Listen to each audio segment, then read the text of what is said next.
हो या अभिनय या फिर राजनीति, महिलाओं ने हर जगह अपना लोहा मनवाया है और बुलंद हौसलों के साथ देश की सेवा में लगी हुई है। लेकिन आज भी हमारे समाज महिलाओं को आगे बढ़ने से रोकती है, जिसके चलते महिलाओं को काफ़ी मुश्किलों का सामना करना पड़ता है। इन सब चुनौतियों के बावजूद भी वह इसका डटकर सामना करती है और सफलता की बुलंदियों को छूती है।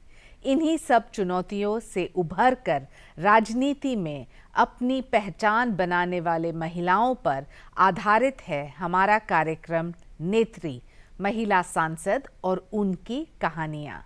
नमस्कार, स्वागत है आप सबका हमारे विशेष कार्यक्रम नेत्री, महिला सांसद और उनकी कहानियां। मैं हूं शाइना एनसी और आज हमारे साथ मौजूद है रूपा गांगुली जी, जो कि राज्यसभा सांसद है। बहुत स्वागत है आपका। Thank you.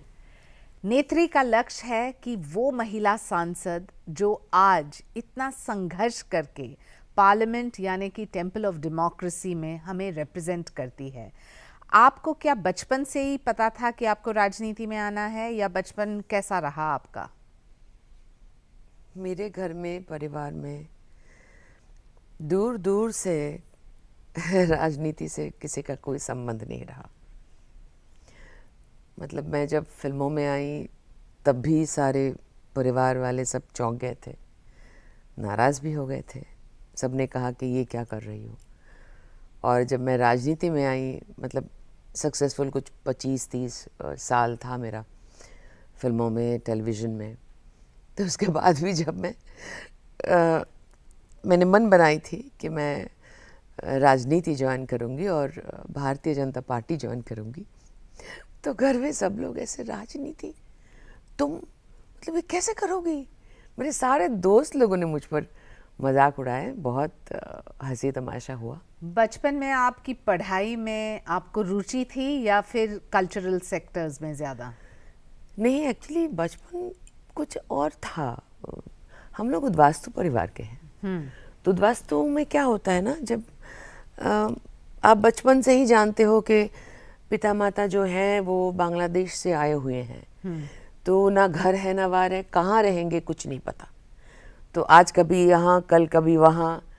मतलब मैंने तो सुना था कि मेरी माँ और मेरे पिताजी दोनों ही पार्टीशन के समय आ गए थे जी। और उसके बाद वो दोनों मिले, अलग अलग परिवार से जी। जब बड़े हुए तो मिले। और मेरे जो अंकल थे, उनका दोस्ती था मेरे पिताजी के परिवार के साथ, माताजी के आपस में परिचय था, तो वहीं मिले। और बाद में शादी वादी की बात हुई, तो हम सब अलग अलग जगह पे अलग अलग समय पे रहा।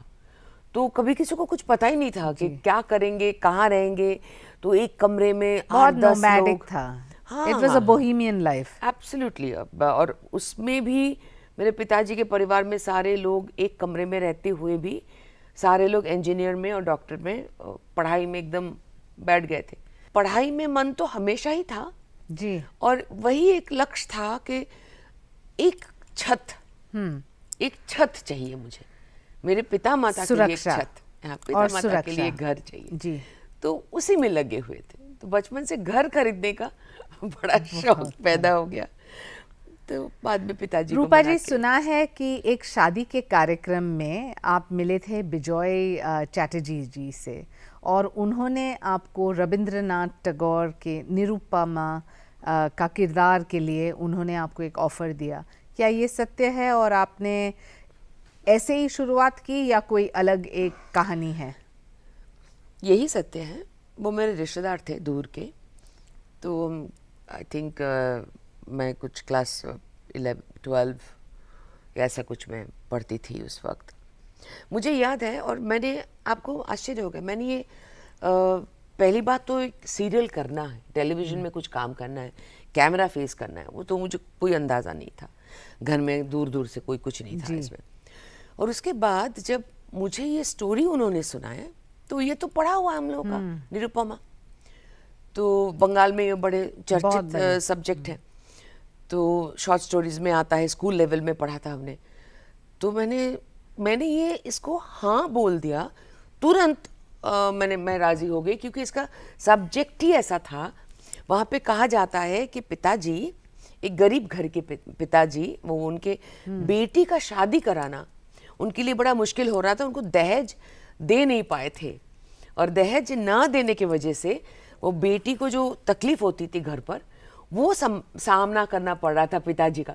और मुझे याद है, मैं जब छोटी थी, मैं एकदम बहुत बड़ों की बात होती थी, तो मैंने अपनी माँ से एक दिन कहा था कि माँ, मुझे शादी कभी नहीं कराना, क्योंकि दहेज नहीं देना, दहेज कभी नहीं देना। 1986 में आपने एक्टिंग की शुरुआत की, बहुत सारे बंगाली सीरियल्स आपको मिले, और उसके बाद बी.आर. चोपड़ा ने आपको महाभारत में द्रौपदी का रोल दिया। तो ये पूरा जो सफ़र रहा, इसके बारे में बताएं। वो जब 86 में एक बड़ा सा घटना है, मज़ेदार, आपको अच्छा लगेगा। मैं कॉलेज में जा रही थी, जोगमाया देवी कॉलेज में मैं पढ़ती थी। तो वो मॉर्निंग कॉलेज था, और मॉर्निंग कॉलेज में पढ़ने का मैंने इसलिए चुना था मॉर्निंग कॉलेज लेना, ताकि वो दिन भर मुझे ट्यूशन करने का मौका मिल जाएगा, और मैं बच्चों को पढ़ा लूँगी। उससे से मेरा पढ़ाई का, आने जाने का खर्चा भी निकल घर का सारा, वो मेरा थोड़ा हाथ खर्च वो सब मिल जाएगा, तो टिफ़िन वगैरह का। तो इसलिए मैंने मॉर्निंग कॉलेज चुना था। तो एक बहुत बड़ा सा फिल्म पर्सनालिटी है, हस्ती है बिल्कुल लेजेंडरी, मृणाल सेन। तो मृणाल सेन जी के एक असिस्टेंट मुझे एक दिन बस में मिल गया सुबह। तो 6 बजे का पहला क्लास होता था, तो मैं 5:45 तक बस में मिले वो, और वो खाली बस होता ना, तो ऐसे बैठे थे और बहुत देर से घूर रहे थे। मैं बचपन से ऐसे, मतलब कोई अगर ऐसे घूरेगा, कुछ उल्टा सीधा शक्ल करके देखेगा, तो मेरा ऐसे मुट्ठी सीधा हो जाता था, ऐसे तैयार हो जाती थी मुट्ठी, तैयार हो जाती थी। हाँ। तो वो आदमी बहुत घूर रहा था। उसके बाद मैं बस से उतरी मेरे कॉलेज के सामने, तो वो भी आ गया, ऐसे आके बात करने लगा कि आपका नाम क्या है। मैंने ऐसे सीधा, क्या बात है, किस लिए पीछा कर रहे हैं?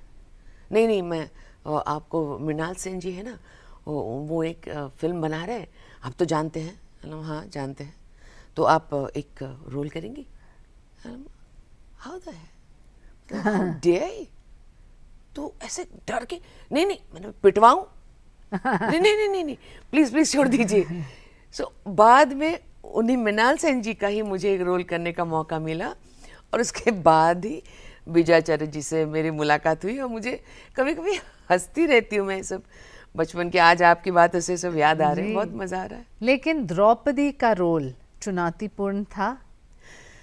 हाँ, वो भी एक मजेदार घटना। जूही चावला ने मना कर दिया था। अच्छा। और जूही चावला जी ने जब मना कर दिया था, मुझे कभी भी ऐसे टेलीविजन, फिल्म, किसी चीज़ में बिल्कुल ही इंटरेस्ट नहीं था। लेकिन तब तक तो मैं काम में लग गई थी, एक आध सीरियल कर रही थी बंगाल में, और एक जिससे मैंने काम शुरू किया था वो निरुपमा। उसके बाद एक दिल्ली में एक बहुत अच्छा सा प्रोड्यूसर थे, उनके साथ मैंने गणदेवता बोल के एक हिंदी सीरियल की थी जी। तो बी.आर. चोपड़ा जी का वो जो निकला था न्यूज़पेपर में और बड़े बड़े बंगाल के फेमस मैगजीन्स में, तो हम बहन लोग सब हंस रहे थे, मजाक कर रहे थे, यार रूपा तू भी चली जा। बोले क्या मजाक कर रहे हो, मैं कहाँ बॉम्बे चली जाऊँ। तो अचानक उस वक्त लैंडलाइन हुआ करता था जी, और लैंडलाइन बहुत खराब हुआ रहता था, हमेशा ही खराब हुआ रहता था। तो घर में एक प्रोड्यूसर आए बंगाल के, उन्होंने कहा कि आपके लिए एक चिट्ठी है, आपको बुलाया गया है, प्लीज़ एक बार आइए। तो मुझे किसी ने कभी स्टूडियो में बुलाया नहीं है। जिनको भी मुझे काम देना होता था घर आया करते थे, और मैं कभी किसी से मिलने नहीं जाती थी खास। तो मैं परिचित थी, तो मैं मिलने गई, तो उन्होंने बोला महाभारत के लिए द्रौपदी के किरदार के लिए आपको बुला रहे हैं। सुना है कि द्रौपदी के रोल में जब चीरहरण होता है तब आपने बहुत, आपके आंखों में जितने आंसू आए वो सच एक इमोशन भी था, और वो इमोशन के साथ साथ आपने वो किरदार को जिस ढंग से निभाया। मैं आपको बता दूं कि हमारे दूरदर्शन पे जब महाभारत चलती है तो कोविड के समय TRPs विश्व भर में नंबर 1 पे था। थैंक यू, ये बहुत अच्छा लगा सुन के। देखिए, एक तो जो ट्रेन्ड एक्टर नहीं होते, एक्टिंग दो किस्म के होते हैं, अगर ट्रेन्ड एक्टर नहीं हो तो वो उसको टेक्निकल बहुत सारा चीज़ नहीं काम आता है। करते करते सीखना पड़ता है।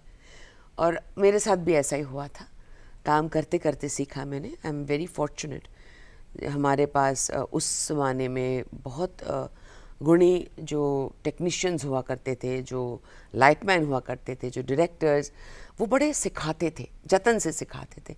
आप जो सवाल कर रही थी वो है वो वस्त्रहरण चीरहरण के समय की जो रोना, वो सच है। क्योंकि मुझे वो एहसास हो रहा था कि कोई अगर औरत के कोई कपड़े छीने जाते हैं, वो जो उनकी जो हालत होती है उस वक्त, वो अगर आप देखो, और इतने सारे लोग, वो सच में ही इतने सारे लोग फ्लोर पे थे।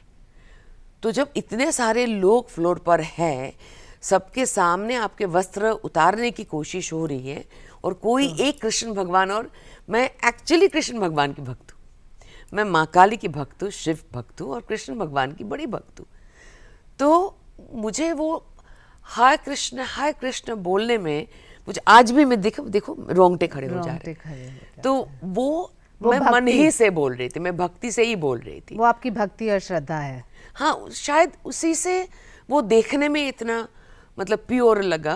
आपको इतने सारे नेशनल अवार्ड्स मिले, लेकिन आप एक प्लेबैक सिंगर भी हैं, आप बहुत अच्छा क्लासिकल डांस भी करती है। तो ये मल्टी टैलेंटेड जो रूपा गांगुली है, इनके अलग अलग कितने हॉबीज हैं? हॉबीज तो बहुत सारे हैं। मुझे गाड़ी चलाना अच्छा लगता है। मैं रैली ड्राइव किया करती थी। ये भी आपने एक स्टीरियोटाइप को तोड़ा, क्योंकि लोग कहते हैं कि महिला अच्छा गाड़ी नहीं चलाती है, आपने वो भी कर दिखाया। वो गाड़ी चलाना और घोड़ा, हॉर्स राइडिंग भी मेरा बहुत शौक था। तो वो सब अब सीखने का मौका आता है तो कर लेना चाहिए। वक्त आ गया है एक छोटे से ब्रेक का। ब्रेक के बाद भी बातचीत के सिलसिले जारी रहेंगे, कहीं मत जाइएगा।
एक बार फिर आप सबका स्वागत है।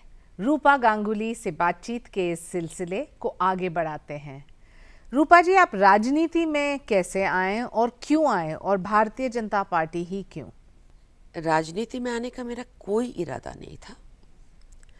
जब मैं महाभारत के किरदार निभा रही थी, और कुछ साल मैं 2-4 साल मैं बॉम्बे में रही, और मैं हर बार कलकत्ता चली आती थी, बिकॉज़ मुझे अपने राज्य से, अपने शहर से बड़ा ज़्यादा ही लगाव था। कई बार मुझे विदेश में, जैसे अमेरिका में, कुछ प्रोजेक्ट करने के लिए इनविटेशन मिला था, कोई लंबा सीरीज़ करने का, फिर भी मैं नहीं गई। मुझे लगता था कि मैं बंगाल छोड़ के ज़्यादा दूर तक रह नहीं सकती। आप भारतीय जनता पार्टी की महिला मोर्चा की अध्यक्ष हैं वेस्ट बंगाल की, और ये प्रदेश में हमने देखा है कि प्री पोल पोस्ट पोल बहुत वायलेंस भी होता है। आपको एक हादसा भी था आपकी ज़िंदगी में, क्या आप बताना चाहेंगे इसके बारे में? हाँ, जब मैं अध्यक्ष थी महिला मोर्चा की, वो 1.5 साल का मुझे काम करने का टाइम मिला था, 2016 and 17 a few months। तो उस वक्त एक्चुअली जो हुआ था वो बहुत दर्दनाक घटना है। हमारी एक लेडी वर्कर के ऊपर बहुत बड़ा निर्यातन हुआ था। उनको बहुत बुरी तरह से मारा गया था और उस वक्त मैं उनको बचाने के लिए हॉस्पिटल में ले जाने के लिए गई थी। तो तब मुझे भी पकड़ के 18-20 लोग और पुलिस पकड़ के, मेरे बाल बहुत लंबे हुआ करते थे, तो लंबे बाल को पकड़ पकड़ के ज़मीन पे गाड़ के, औरतें जो होती हैं ना वो क्लच क्लिप लगाते, लंबे बाल वाले जो, तो वो क्लच क्लिप से ही मेरे सर पे बहुत मारे थे वो लोगों ने, 18-20 लोग, औरत भी। क्यों ऐसा? लेडी पुलिस भी, और उन लोगों ने जकड़ के रखा था और जकड़ के रख के ज़मीन पे गाड़ के बहुत मारा था। मतलब सारे सर पर ब्रेन हेमोरेज और आँखों का एक छोटा सा जगह पेरिफेरी जो है, मेरा विजन ख़राब हो गया। ये तो देखिए, मैं अभी भी ज़िंदा हूँ। आपको सोचना पड़ेगा कि ये जो मार खाए हैं, मैं शायद पॉलिटिकल लीडरशिप में पश्चिम बंगाल में किसी ने इस तरह से मेरे जैसे मार नहीं खाए हैं, लेकिन ये भी सच है कि मैं अभी भी ज़िंदा हूँ। हमारे कितने कार्यकर्ता आज नहीं रहे, है ना, वो तो रहे ही नहीं, तो मैं फिर भी तो ज़िंदा हूँ। तो ऐसी कोई नई बात नहीं है हमारे पश्चिम बंगाल में। 2016 के हावड़ा नॉर्थ सीट में असेंबली इलेक्शंस में क्या हुआ था एक्चुअली? बहुत बड़े घटना घटे थे और बहुत ज़्यादा वो लोग, देखिए पॉलिटिक्स का दो चीज़ होता है, जो आपका सवाल कहते कहते रह गया। पॉलिटिक्स का दो चीज़ होता है, एक होता है इलेक्टोरल पॉलिटिक्स, एक होता है ऑर्गेनाइजेशनल, और उसके साथ साथ आपका गवर्नेंस। तो पश्चिम बंगाल में गवर्नेंस कभी रहा नहीं, तो इलेक्टोरल पॉलिटिक्स पे ही लोगों ने ज़्यादा ध्यान दिया है और वहाँ पे थोड़ा माहौल है ऐसे। 2016 में जब आप आए राज्यसभा में, क्या इसका अनुभव बिल्कुल अलग था? क्योंकि अब तक तो आप ज़मीनी स्तर पे ग्रास रूट पॉलिटिक्स की प्रयास कर रही थी, और अब आप आए हैं राज्यसभा में और आपके मुद्दे जो उठाने पड़ते हैं वो बिल्कुल अलग होते हैं, more to do with legislations, bills. तो इसका अभ्यास कैसे होता है? देखिए, काम आसान नहीं है, ये काम आसान नहीं है। पहली बात तो मुश्किल ये है कि एक राज्य से जब आते हैं तो वो राज्य का ध्यान ही रह जाता है। आपको कितना भी अब नॉमिनेटेड प्रेसिडेंट नॉमिनी बन जाते हो, फिर भी आपके मन में वही राज्य का ध्यान, क्योंकि मैं राजनीति में आई क्यों? क्योंकि आपको वेस्ट बंगाल आई तो वेस्ट बंगाल की जनता के जीने का तरीका का सुधारना था मुझे। जो मैंने देखा था घटनाएं पश्चिम बंगाल में, जब मुझे लगा था कि Bharatiya Janata party led by Modi ji, और prime minister, honourable prime minister, वही कर सकेंगे पश्चिम बंगाल का सुधार। तो यही सोचकर मैं पढ़ाई की, 1.5 साल मैंने पढ़ाई की। उसके बाद मैंने सारे पुराने काम छोड़ा। मतलब उतना काम छोड़ना एक अजीबोगरीब बात है किसी भी हम जैसे लोगों के लिए। मतलब करोड़ों का नुकसान आपने कर रहे हो, प्रोफेशन छोड़ के करना, क्योंकि दोनों ही एक ही किस्म का चीज है। आपको फिजिकल प्रेजेंस चाहिए। ये कोई ऑफिस नहीं है कि आप बैठ के कुछ कागज लिख लो, किसी को दे दो, ये आपको डिलीवर कर देगा। आपका वक्त बहुत कीमती है, वक्त बहुत जरूरी है। तो यही इसलिए मैंने तय किया था। और राज्यसभा में एक बिल्कुल अलग माहौल है, जो मुझे हमेशा लगा कि जो बातें उठानी चाहिए थी मुझे, या जनता, देखो आपको मैं एक बात बताना चाहती हूँ, जो आप प्लीज़ पूरा सुन लो जी। जनता को समझ में नहीं आता है कि क्या होता है कॉन्करेंट लिस्ट, क्या होता है स्टेट लिस्ट, क्या होता है यूनियन लिस्ट। जनता को समझ में नहीं आता। जनता को ये लग रहा है पश्चिम बंगाल में कि ये क्या है, हमारा प्रधानमंत्री नेता है, तो हम चाहते हैं कि वो हमको बचाए, लेकिन वो हमको क्यों नहीं बचा पा रहे। ये हमारा भी मन था पहले कि मैं भी सोचा था कि मैं राज्यसभा में जाके बोलूंगी ये सब, लेकिन बाद में पता चली तो स्टेट लिस्ट है जी। आप तो पश्चिम बंगाल में इतना, मतलब औरतों का असम्मान होता है, हर दिन आपको दिखेगा कि कोई मर रहा है, कोई रेप हो रहा है, कोई ये हो रहा है, वो हो रहा है। एक महिला नेता होने के बावजूद हाँ, ये तो झेलना पड़ रहा है। यही तो वजह है जिस वजह से मैं राजनीति में आई हूँ। नहीं तो कोई मतलब पागल थोड़ी होता है कि सब। और देखो, हम जैसे लोगों को, जैसे हम फ्रीलांसर्स हैं, मैं तो किसी को जानती तक नहीं थी। मुझे अगर कोई, जब मैं बॉम्बे में काम करती थी और मैं कलकत्ता में जब काम करती थी अपने कामों में, तो मुझे कोई MP MLA मिले तो मैं तो ऐसे, आपको पता भी नहीं था। हेलो, हाय, अच्छा MLA है, अच्छा MLA क्या है। मुझे आज भी शर्म नहीं आता कहते हुए कि मुझे आपने पॉलिटिक्स सीखा। में घुसने से पहले आपने MLA सीखा। क्या है, MP क्या है, वो बाद में मुझे सीखना पड़ा। मुझे ध्यान ही नहीं रहता था किसकी जरूरत पड़ती है। नेताओं की जरूरत साधारण जनता को नहीं पड़ती है, किसको पड़ती है? जो राजनीति में रहते उनको पड़ती है, और राजनीति से खाते जो, वो उनको पड़ती है। सच बता के जा रही हूँ, पश्चिम बंगाल की हालत इसीलिए ऐसी हो गई है क्योंकि लोग राजनीति से खा रहे हैं। जीना राजनीति की वजह से हो रहा है, क्योंकि और कोई चारा नहीं। इंडस्ट्री वगैरह अगर नहीं होगा तो क्या करेंगे लोग। राजनीति सबसे बड़ा पेशा बन गया है पश्चिम रूपा जी, बंगाल में। हमारे जो महिला दर्शक हैं जो आज आपको देख रहे हैं और उनको आपसे प्रेरणा मिलती है, आप उनको बंगाली में क्या संदेश देना चाहेंगे?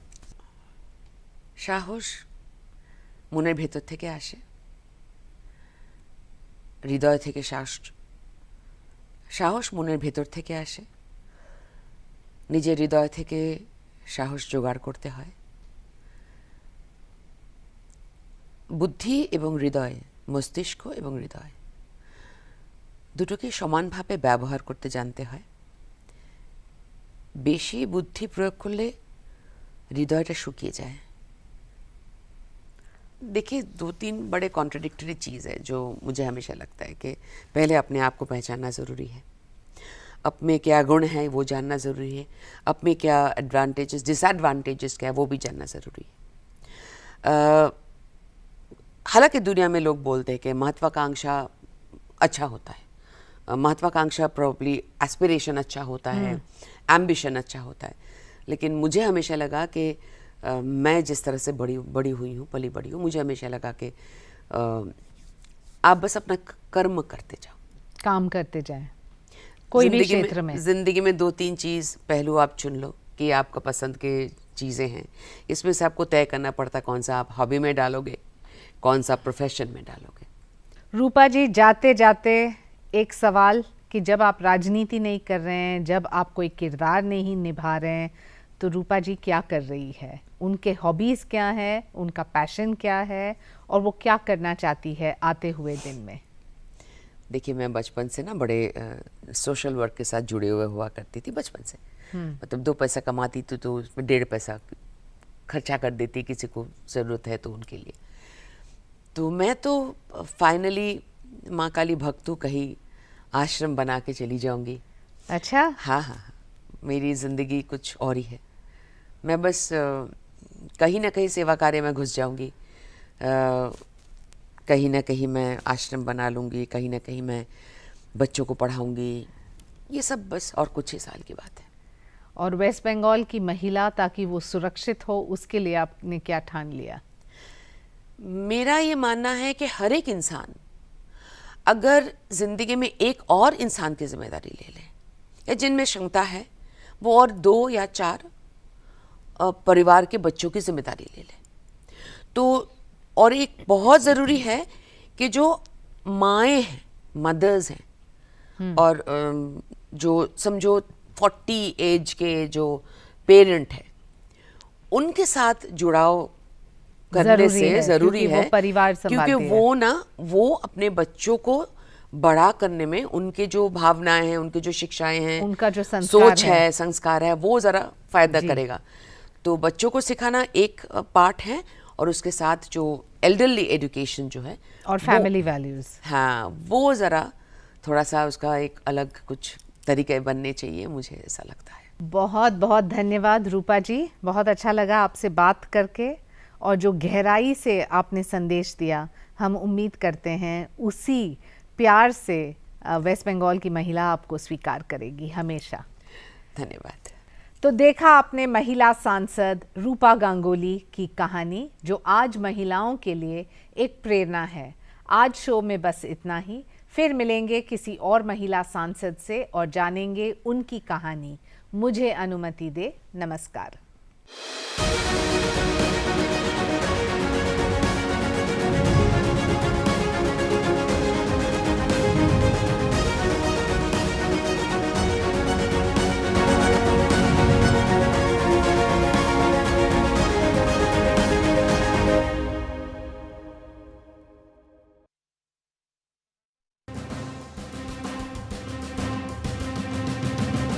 यहाँ खबरें तोड़ी मरोड़ी नहीं जाती। बहुत सारे निजी चैनल और निजी